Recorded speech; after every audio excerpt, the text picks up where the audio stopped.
The Man in Black, by Oliver Goldsmith.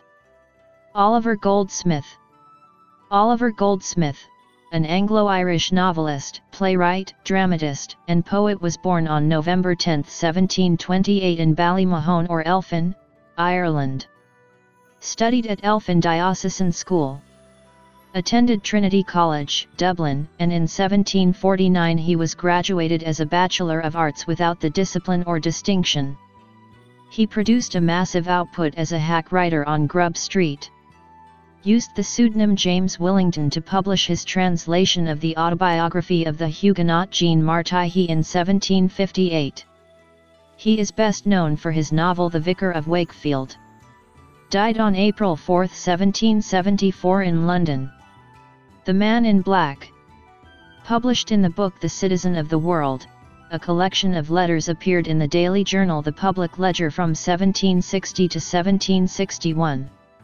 Letters are written from the perspective of the fictional Lien Chi Altangi, a Chinese philosopher living in London. Indicates the compassion of human and the behavioural changes in certain situations. Satirises the eccentricities of the people. Summary. The essay is in first-person narrative of a fictional character, Lien Chi Altangi, a Chinese philosopher living in London. He recalls his acquaintance with a man whom he mentions as Man in Black, and through him he reveals the reality of men.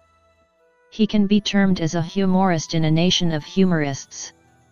His heart is dilated with the most unbounded love, and he is a man of compassion. But he will not show that and will express himself as rude. The writer says that he has seen only this man as the one who is ashamed of his natural benevolence. He tries to hide his feelings, but every time his mask drops off. The writer states the latest journey they had together into England, and the incidents happened during their excursion. The Man in Black says that he is amazed to see the men who are weak in charity and help others, though the government is providing law to help the poor countrymen.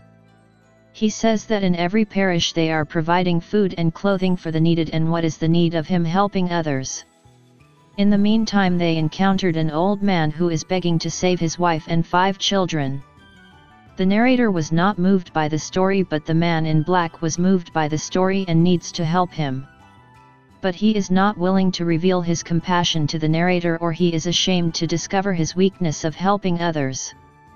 So the narrator looks another way, and at that time the Man in Black gives a piece of silver to the old man and asked him to go for work and not to tease the passengers. Then they moved near the rail where they saw many beggars. The Man in Black said that if he is the magistrate he will enlarge the prison to receive them. Then he said 2 stories of ladies who were robbed by beggars. They encountered a sailor with a wooden leg and carrying a bundle of chips on his back and begging. He says that he lost his leg in the war, and on hearing that the Man in Black bought the whole bundle and paid for it. He said to the narrator that these fellows may rob the goods and sell them for half rate, and he explains his plan for the chips. Then they saw a woman with a child in her arms and another on her back trying to sing a ballad mournfully and begging. The narrator says that on seeing her the Man in Black was deeply moved and suddenly put his hands into his pocket. But the man is now penniless, as he has given away all his money to the persons he met earlier. He was little nervous, and his original face was revealed, and was longing to help the poor woman. Finally he gave the possession he had with him, his shillings worth of matches he bought from the sailor. Thus the narrator indicates the Man in Black, who is very generous even though he pretends that he is very economical. On seeing the sufferings of the people, the Man in Black was not able to hide the benevolence in his strange attitude. For more videos, like, share, subscribe. Thank you.